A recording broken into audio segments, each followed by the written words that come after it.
Nearly 2 million people have already voted in Georgia's U.S. Senate runoff election. More than 678,000 of those were by mail. So now Republican lawmakers may be gaining momentum to restrict absentee ballots, not in the upcoming runoff, but in the governor's race 2 years from now. Election results showed absentee ballots helped Democrat Joe Biden win Georgia last month. 11 Alive's Doug Richards has more. It only took a few days after the November election for Republican lawmakers in Georgia to start targeting absentee ballot laws. But now they are pivoting away from arguments that include alleged voter fraud. In November, there were 5 times more absentee ballots used than in the November election 2 years ago.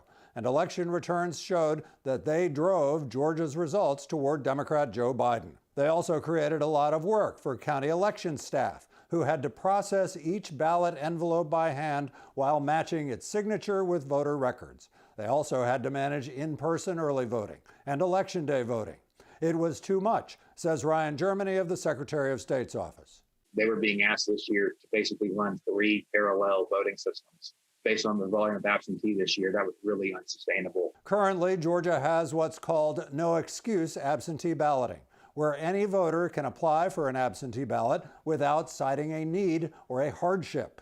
Republicans want to write a bill requiring voters to provide a reason to request an absentee ballot.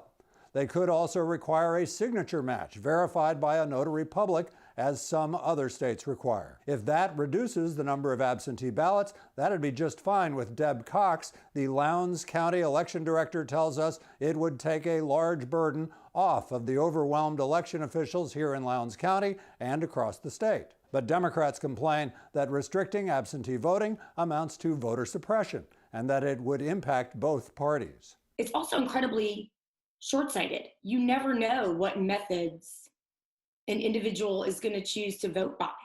Democrats like to point out that it was a Republican-led legislature that enacted the no excuse absentee ballot law more than a decade ago.